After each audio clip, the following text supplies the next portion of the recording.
Welcome back into the Moose Jaw Event Center as the Warriors are celebrating a 4-3 overtime win over the Brandon Wheat Kings. Jagger Firkus, the Firkus Circus himself, is the hero in this one, getting the OT winner for the Moose Jaw Warriors. It was a back-and-forth hockey game, really great game here tonight at in downtown Moose Jaw, but the Warriors send the home fans home happy after a big OT victory. Jagger Firkus fires it into the back of the net with a big overtime winning goal. Before we get to the post-game show, we'll have the out-of-town scoreboard. We'll have your coach's interview with Moose Jaw Warriors head coach Mark O'Leary. We'll have your Connexus Save of the Night, 3 stars, the game scoring summary, but also a special announcement.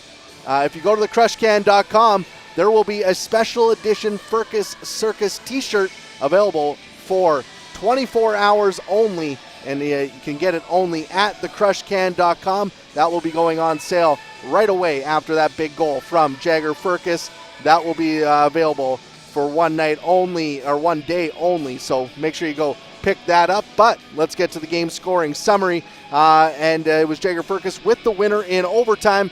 But it all started with Atlee Calvert getting a pair of goals for the Warriors as he scored a couple big ones early on late in the first period. It was Atlee Calvert getting one with 1:15 left in that opening frame. That made it 1-0 for the Warriors after one. Den Matejchuk picking up the assist on that one. Then just 2 minutes into the second period, Calvert gets his second of the night on the power play, 8th of the season. Firkus and Jagger picking up the assists on that goal. Brandon didn't go away, though. They come battling right back. Carter Klippenstein gets his third of the season at 9:26. And then just about 3 minutes later, it's Brett Hyland with his 8th of the season at 12:47. That tie game wouldn't last long.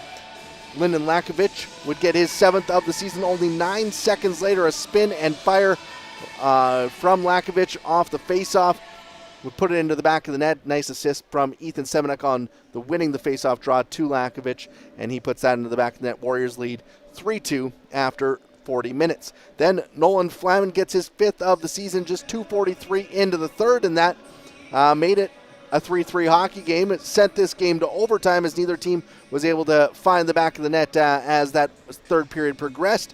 Then a minute 32 into the extra period, it's Jagger Firkus picking up his 18th of the season. It's the game-winning, overtime-winning goal. Caleb Parker and Braden Jagger with the assists on that one. Nice feed from Parker. Jagger came in down the wing, fed it to Parker in the middle, and then he dropped it to Firkus real quick. Firkus let the shot go, put it into the back of the net. He doesn't miss from there too often, and that gave him the OT winner, giving the Warriors a big and much-needed 4-3 win here on home ice. Shots in this hockey game, 41-30 in favor of the Warriors, 12-7 in the third period for Moose Jaw. Both teams had one shot in the overtime period. The Warriors made theirs count. On the power play, Moose Jaw going 2 for 4 on the night, while Brandon was 0 for 3. So big special teams battle. Warriors won that one here in this one tonight. So the Warriors come away with the 4-3 victory over the Brandon Wheat Kings and take this one here in downtown Moose Jaw. Big 2 points for the Warriors. Let's take a look now at the 3 stars of the hockey game. Your third star was Brett Hyland from the Brandon Wheat Kings with a goal. He was your third star here on the night. Second star is the overtime hero Jagger Firkus, a goal and 2 points. Firkus gets his 18th of the season, and he is your second star on the night. And the first star is the Moose Jaw kid, Atlee Calvert, with a couple of goals. Really set the stage for the Warriors in this one. He is your first star of the hockey game. Is Atlee Calvert with his 7th and 8th goals of the season. Nice to see him get rolling here in this one with a couple of goals. So that's your 3 stars of the hockey game. Let's take a look at the Connexus save of the night.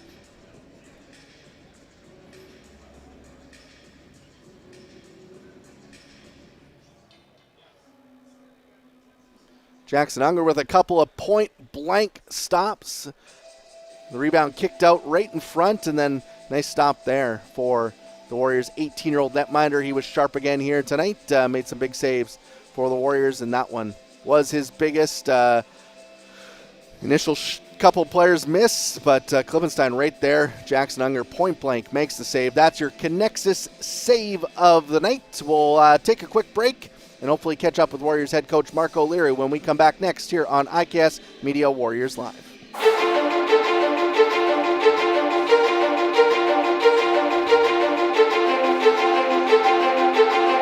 Shot! Scores!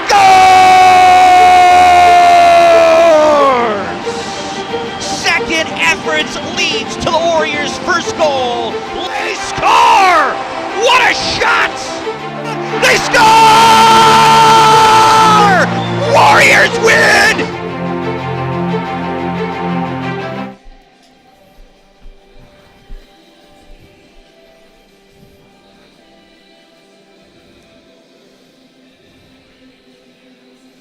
Welcome back into the Moose Jaw Event Center as we continue to make our way through the post-game show here on IKS Media Warriors Live. Still waiting to hear from Warriors head coach Marc O'Leary down in the Warriors locker room. We'll take a look at the out-of-town scoreboard while we wait. Let's take a look at the NHL. Oh, sorry. Let's head down to the Warriors locker room where we are being joined by Warriors head coach Marc O'Leary. And a big victory here tonight for your team, Coach. How good did this one feel to get back into the win column here tonight? Yeah, it was a win that we had to have. I thought we were the better team for most of the game tonight and deserved to win. Still some things that we can clean up for sure on, tracking and puck management. But at the end of the day, we won a big game and, happy for the group. Atlee Calvert gets the opening goal, gets that goal early in the second period. How important is it to see him start seeing the puck go into the net? He's had a lot of chances here in the early part of the season, but hasn't seen them go in maybe as consistently as he had last year. Yeah, I think tonight was all about getting back to our standard of races and battles, the effort and to compete, and I think Atlee Calvert exemplifies that when he's at his best. So. That makes sense for me that, we're looking at our leadership group and looking at our older guys to get us back on track here. Atlee would be on the top of the list, and it's nice to see him get rewarded for playing the right way. He is races and battles and did a great job getting to the net here tonight. You mentioned races and battles. How did the team kind of flip it here tonight and start to win those in this hockey game? Well, I think that it's a mindset. It's one thing to go to a spot on the ice because the puck's there or you're supposed to be there, but it's another thing to go there with the intention of winning a puck. And I thought more often than not tonight, we were in the fight with a purpose. And, like we just talked about, Atlee Calvert, guys like that lead the way. I thought his line was excellent tonight with Braden Sherman. And again, when you see your line mates, your teammates doing it, it's easy to want to join the fight. Medicine Hat coming in tomorrow to the hangar here in downtown Moose Jaw. They're another team that plays a fast hockey game. What's going to be the key to carry over the success here tonight to tomorrow against Medicine Hat? Well, we're going to need to be a little bit tighter with the puck, especially through the neutral zone. Medicine Hat preys on turnovers in that area. And again, like you mentioned, they're similar to Brandon in their transition style. And that'll be the big thing, making their D go back for pucks and play, but beneath the dots will be real important. And, if we do that, then we'll give ourselves a chance. It was a heck of a game last time we played against them, but we'll need to be ready. They play fast, they're hard, they compete, and like I said, they transition fast, so we'll need to be at our best. Awesome. Well, congratulations on the win here tonight, and good luck tomorrow against Medicine Hat. Thanks a lot, Mark. Thanks to Warriors head coach Marc O'Leary for joining us here on the post-game show. Let's now take a look at the out-of-town scoreboard to wrap things up. No other games in the WHL tonight, but there were 11 games happening in the NHL. We focus in on the Canadian teams, 5 of them in action in 4 games. The Montreal Canadiens win 3-2 in overtime against the Detroit Red Wings in Detroit. That's a big one for the Habs. The Vancouver Canucks score 3 unanswered to knock off the Ottawa Senators 5-2. In Ottawa. In Winnipeg, the Jets double up the Predators 6-3. That one's now a final there in Winnipeg. And the game just getting underway. A couple minutes into the hockey game there in San Jose. Oilers and Sharks are scoreless early in the first period. It'll be a busy night in the WHL tomorrow. Big Friday night schedule. The Warriors will be back at home as part of the 10-game slate in the Western Hockey League. Tomorrow, the Warriors will take on the Medicine Hat Tigers, who come in tied for the lead in the Eastern Conference. The Warriors can move even with them with a victory tomorrow, as they now sit at 22 points, 2 back of Medicine Hat and Saskatoon. So see what the Warriors can do going up against the Tigers tomorrow. But if you want recaps and highlights and all that kind of stuff from tonight's game, head to mjwarriors.ca. But thank you for tuning in tonight on IKS Media Warriors Live.